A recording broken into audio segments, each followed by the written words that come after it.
one of the participants on Saturday's card, showed up yesterday to check in wearing an old school John Stockton number 12 jersey. Yes, he's your friend and mine. Michael Chiesa returning for the first time since November of 2021. There he is. Big Mike. How are you, sir? What's up, brother? I'm really good. Yeah, I thought about throwing the Stockton jersey on, but I can't break our tradition. If I'm going to wear any basketball jersey on our show, and I do call it our show, yeah, sure.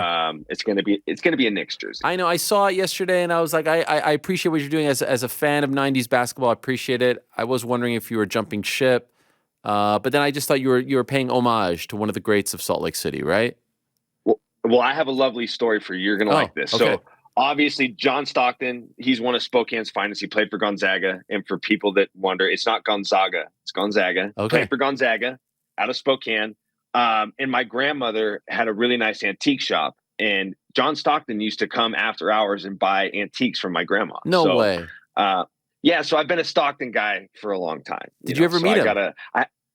I did when I was a kid. He's very, very quiet, very private guy. And he would always come when the shop was closed to just kind of avoid, at the time he was a very, very big deal. So he liked to be left alone a little bit. So I did get the chance to meet him a few times when I was very young. So, yeah, so I he's one of Spokane's finest athletes. So it's only fitting that I got to show love for the Stockton family out here in Salt Lake. No, it makes total sense. Had no idea Stockton liked to antique.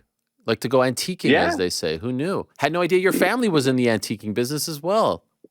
Yeah. Grandma Triber, dude. Grandma Triber, she had a very, very nice antique shop. And I actually worked for but my last job before I went full-time with UFC was I worked for Anheuser-Busch, and that's actually ran by the Stockton family. So I worked for the Stocktons before. Really? I hung up my Anheuser-Busch uniform. Yeah, that was my job full time. So I worked for the Stocktons. What did you do for them? So when I worked it was called King Beverage, and I was a beer merchandiser. So I would just go to the store, stock shelves, slang beers, and a lot of the Stockton family were higher ups in that company. So I worked for the Stocktons. I've been around the Stocktons. Look at you. And now I'm in the city where John Stockton had a tremendous amount of success. So I love it. It's very fitting for me. And obviously we've talked about the long journey to come back, and you had the close call in April, and we thought you were going to fight then.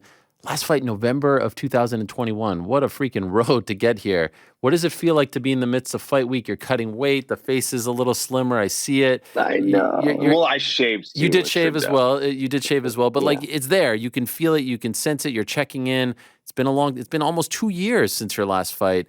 How are you digesting everything? It just feels like I never left. It doesn't feel like my last fight was almost 2 years ago. The last big card I was on was 265 in Houston.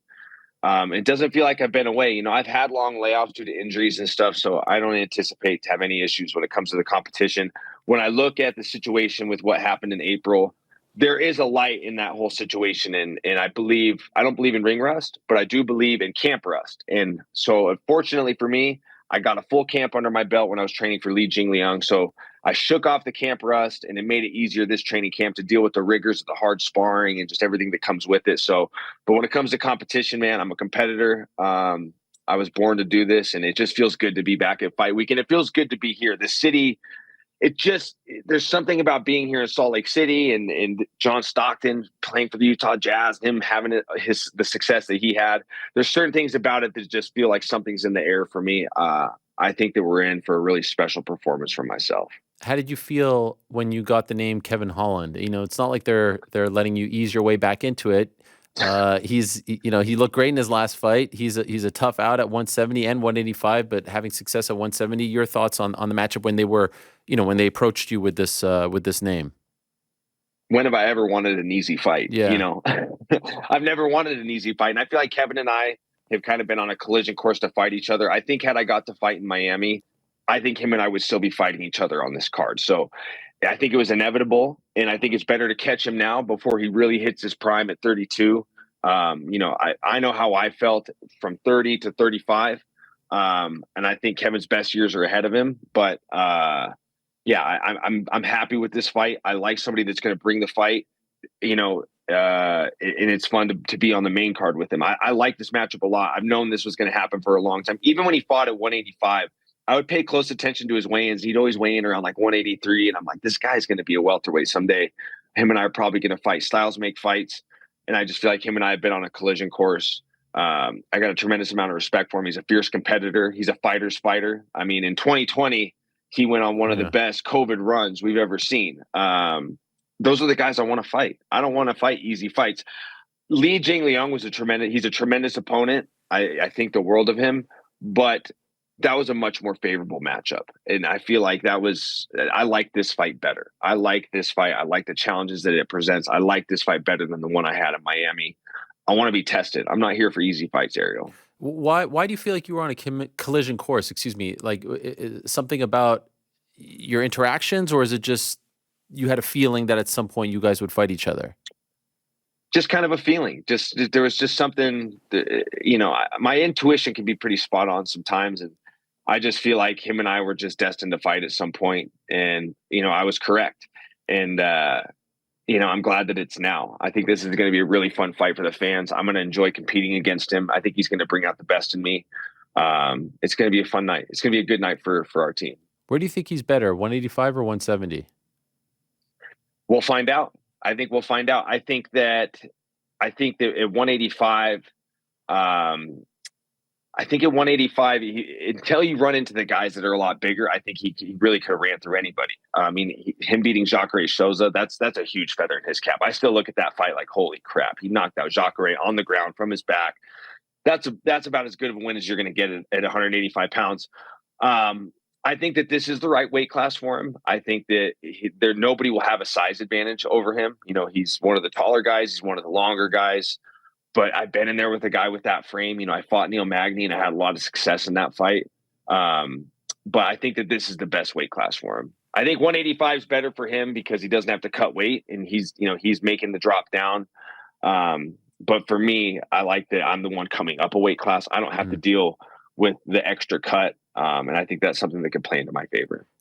While preparing for this fight, did you have anyone talk shit during sparring? I have a great story about this. Okay. Anyone try to replicate his attitude in there? Chase Hooper. Oh, wow. Really? Of all people? Out of nowhere. Look, I'm a game guy. Like, if you saw in the Sean Brady fight, I was talking some crap. I've had fights where I've been, a little verbal myself, maybe not to the extent of Kevin Holland, obviously, but I've had fights where I've gotten a little chippy and, talked a little crap in there. But Chase Hooper was up training with us before I left for Vegas to finish training camp. And on a whim, he just started like, let's go, motherfucker. I was like, wow. Whoa, Chase, chill. Chill out, Chase. What'd I do to you?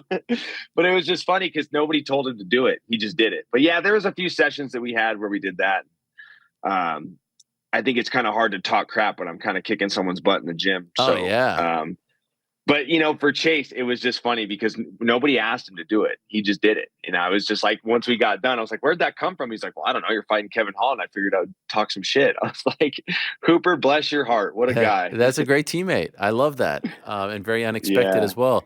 By the way, not a lot of guys left from Tough Live, from that one live season that you were on and thrived in. And I'm just wondering, at any point during all of this long road back and the injuries and some of the bad luck and whatnot, did you think like, is this it? Is it coming to an end here? Did you ever did those doubts ever come into your mind? 100%. And I have no problem talking about them. During COVID, when I had knee surgery, I thought my career was done too. I had to have hardware removed from my leg from an old injury. And it really, I honestly could have filed a malpractice suit against this doctor. And I don't want to name names because I'm not here to do that. But there was a moment in time during 2020 where I was like, well, this might've been it. The RDA fight might've been my last one. My leg was butchered. It was really, really bad. So, wow.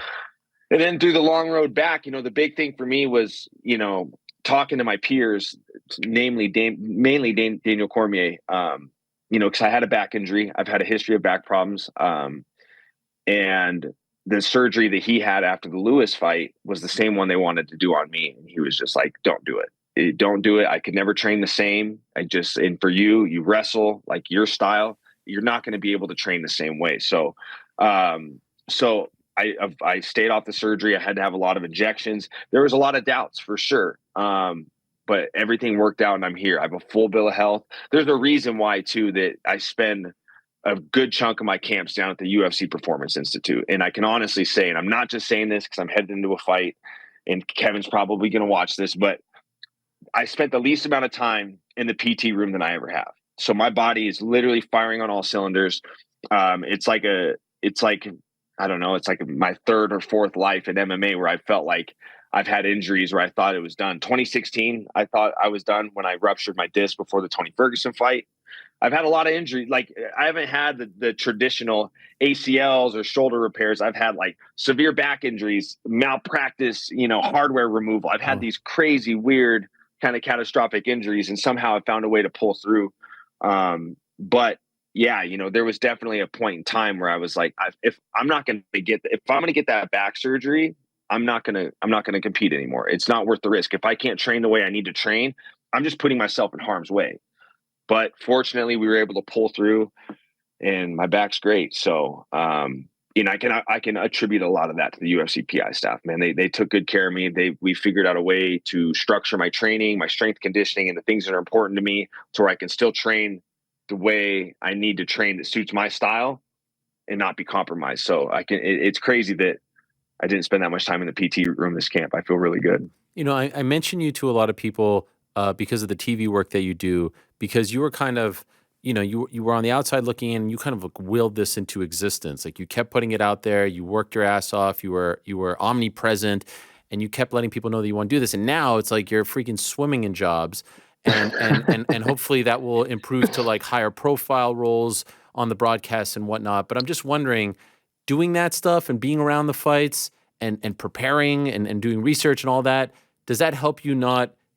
Does that help the mind not go to the dark place of like, could this be it? Because you're still in the mix, right? Like you're still kind of getting those butterflies. It's different. You're not fighting, but you're preparing for fights. You're talking. The red light is on.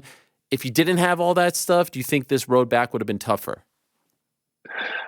Yeah, I think so, because it kept me hungry. I'm just having to pay attention, especially my weight class, having to pay attention to my weight class, study these guys, and like just being like, man, I'm not done. Like I'm in my prime. I'll never forget this. I trained with Trevor Prangley one time, and this was like one of my last practices before I had my leg surgery during COVID. I went over to his gym and trained, and he was like, dude, my best years were like 32 to 36. So for me, like as I'm going through this, and really I'm in my prime, that 32 to 36 window, as I'm doing this broadcasting stuff, I'm dealing with injuries, I got all this stuff going on. I'm like, I can still beat these guys. I'm still one of the best in the world. And that really kept me motivated, and it's helped me grow as a fighter too. It's helped me learn how to watch fights, study fights, and maintain a balance of being objective and subjective.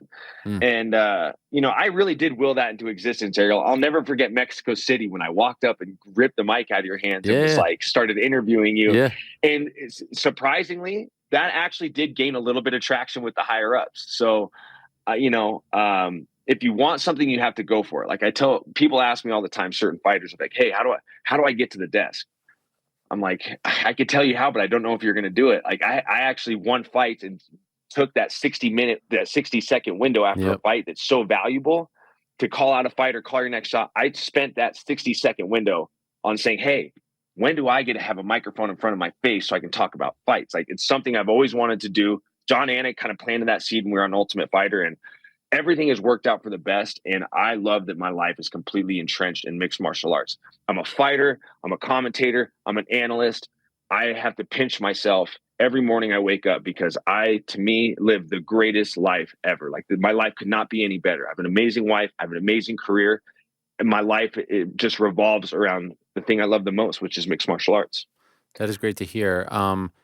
You mentioned Tony Ferguson earlier, and I wouldn't put you and him in the same bucket, but there's a couple of like fan favorite, lovable characters on this card who does feel like their backs are against the wall. Ferguson would be at the top of the list. Derek Lewis to a degree as well. Again, I don't put you, but you are Mhm. on a losing streak going into this fight. Do you feel pressure? Do you feel like, does this one feel different? Like you need to get back on the winning track? Because before this, you were right there, right? You don't need me to tell you that. You were right there. Are you feeling any of that extra pressure? And I'm not. And I think that the layoff kind of helps with that. Like I Mm. remember headed into the Carlos Condit fight, I felt that pressure because like I went from the Pettis fight where I missed weight and came up short, second loss in a row, Kevin Lee, Anthony Pettis, jump into the Carlos Condit fight. That was a tough hurdle to overcome because two losses in a row, new weight class against a guy I admire a ton. Like I was in my mind, I was like, I'm about to be a part of this guy's highlight reel and it's going to be my third straight loss. That was pressure. I don't feel pressure right now. I've had this, it's like a new breath of life for me. Like I said, you hit the nail on the head asking if I thought, was Sean Brady my last fight because of the injuries I've had. So I don't feel like I don't feel like I'm heading into this fight with two losses beneath or under my belt. Like it doesn't even factor into my thoughts, But yeah, I'm not in that echelon of guys that's like backs against the wall. This might be the last one. I got a lot of tread left on my tires. And while I've had these bad injuries, the one part on my body that's still preserved the most is right here. So I think that that's most important. I haven't taken a lot of damage I haven't taken a lot of damage upstairs through my career. And I think that that's what's most important, but I don't feel that kind of pressure, If it all ended now, I've had a great career and I will continue to have a great career because I will never lose my identity as a fighter. Because when the day comes that I put the 4-ounce gloves down, I'm still going to be at the desk. Someday I'm going to be sitting next to DC and Paul Felder commentating fights. I will always have my identity as a fighter intact. I will never lose that. So there is no pressure anymore. So we all know that Kevin Holland struggles or has struggled with wrestlers, right? And you mentioned 2020. The following year, 2021, he was booked in some tough fights, and some of that came out. Do you think he's gotten at all better? Last couple fights hasn't really been tested in that regard, and are you going to look to test him in that regard? I just want to show a full display of mixed martial arts. And you got to look too at the guys. That was Derek Brunson. That was Yeah, Marvin Vettori. Those are big guys. Those yeah. are guys that are a lot bigger than me. So like the casual person may say, well, there's a clear path to victory. Well, the casual person is not factoring in that this guy's in the right weight class. Mm. And yeah, obviously there is a plan A for me, just like there is for him. I don't see him going out trying to shoot takedowns on me. And I don't think he anticipates me to go out there and have a boxing match with him. But we're both well-rounded mixed martial artists, and I think it's important for me to mix it up, just put on a full display of mixed martial arts, show that I can put it all together, blend the striking with the wrestling. And I think I'm gonna have a really good night. Honestly, it's been a really good camp. I had the right partners too. That's a big thing for this camp is having the right guys. 81-inch reach, 6'3". Like, I have tall teammates. I got Austin Arnett and Ashton Charlton, but they're not tall like Kevin. So I trained with the Urbina brothers. I trained with my buddy Daryl, who's a good kickboxer himself. So I brought in the right guys to get ready for that frame and that size and the striking. So I dotted my I's, I crossed my T's. I lived in Mount Charleston for a month to get ready for the elevation. Every little detail has been addressed. There's no reason why I shouldn't win this fight. And just two last questions, and that was actually my next question. Living in Mount Charleston, obviously you watched last year in Salt Lake City, right? I mean, guys who are super Yeah. fit, who never have cardio issues, the likes of Jose Aldo and Leon Edwards, were talking after how it affected them. How how confident do you feel that experience will prepare you for Saturday? And what does that actually mean? Like living, like how close to the same elevation as Mount Charleston to Salt Lake? So my original plan was I was going to come out to Salt Lake City for a month, and that was kind of like, well, this is going to be this whole thing where we got to find training partners. And, when you're in Las Vegas, there's just bodies everywhere. It's Yeah. not hard to find a guy that can emulate your opponent. So it was, it started to become a reality. It's going to be hard to recruit guys to come out here for a month. So then me and Charles got to talking, Charles at the UFCPI, and I came up with the idea. I was like, well, what if I stay in Mount Charleston? He goes, well, that's perfect because the real method to this is live high and you can train low. Like you don't have to live and train at the elevation. The common misconception is people think that they can live low and then just like, I'll go up to the mountains and train for the day and come back down. Like it doesn't work. You're not going to get the adaptation. So for me, I found a hotel in Mount Charleston, the retreat. They're at 6,800 feet elevation. I'm fighting at 4,300 feet elevation. So I would just get done with my training, listen to my audiobooks, drive to Mount Charleston, sleep, rest, do what I got to do up there, and then come back down to train. And that was just that's what I did for a month. And I feel great. I mean, I had my first real hard workout last night, and yeah, elevation will not be an issue for me. I can promise you that. Which audiobooks are you listening to? I was listening to the Mindful Athlete at the prescription of my Uncle Joe. My Uncle Joe Corella, Dr. Joe Corella, he's the sports psychologist for the Tampa Bay Buccaneers. And I said, hey, Wow. I got these long drives ahead of me. What should I listen to? He said the first one, Mindful Athlete. So I've been plucking away at that one. Recommend it? Yes, very, very good. It's all about being in the moment, being present, and it's very interesting because it's the same guy that Phil Jackson brought in for the Bulls and the Lakers, the guy that taught them how to being more mindful athletes, learning how to meditate, being more present, being more in the moment, and like blocking out the outside noise. That's been good. And I don't really read books or listen to audiobooks, so this was a first for me. But yeah, it's been really good. And just curious, have you ever talked to your uncle about? I mean, he does. I didn't know he worked for the Bucks. Yeah, you have. Okay. Yeah, all the time. Yeah, dude, he's got a Super Bowl ring. He's got 2 Super Bowls with Tampa Bay Buccaneers. Yeah. I talk to Uncle Joe all the time. He loves to check in on me, and he's usually a frequent in my fights. But right now, my cousin is going to different colleges. She's a really good volleyball player, so she's getting ready to go to college. So they're traveling around doing that. He would love nothing more to be here, but he's checking in on me every day. Nice. He officiated my wedding. He's an amazing guy. I would love if someday if you guys would cross paths because he's a real mensch. He's a good guy to be around. I would love that as well. Last thing, take the fighter hat off, analyst hat on. Poirier Gaethje 2. Who wins? Why? This is a really hard fight to pick. And look, Justin Gaethje is going to have to do what he did against Fiziev, and he's going to have to stay within himself. He's going to have to use his jab and not let himself get too excited, get too comfortable like he did in the first fight with Poirier. The problem is Poirier is a southpaw, and the jab is not going to be as effective. But I think it's a good starting point for him to just stay contained, but he can't deviate away from who he is. Like he can't deviate from the Justin Gaethje that has made him this fan favorite. But it all starts with the jab. And for Poirier, he can't afford to go back on the center line like he did against Chandler. While he did get backed up, he did crack Chandler with that nice hook in round 1 and almost finish the fight. You just can't do that against Justin Gaethje. You do not want to deal with that barrage, with that storm that he will bring to you if you back up to the fence against him. So for both guys, stay true to yourselves, but you got to work behind some very basic weapons. So I think it's going to be a fun fight. It's going to be violent. It's going to be chaotic.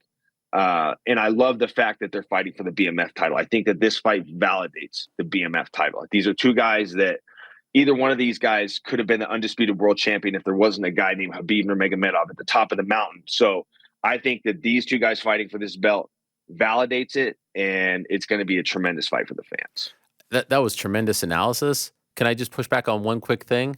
The belt. I hate the belt. You're gonna push back. I hate the belt. Can I tell you why I hate the belt? Because my whole life as a fight fan, boxing, MMA, I've always been told that the best guy in the division is the man holding or woman holding the belt, right? The champion is the baddest in the division. And at heavyweight, that's the baddest person on the planet, right?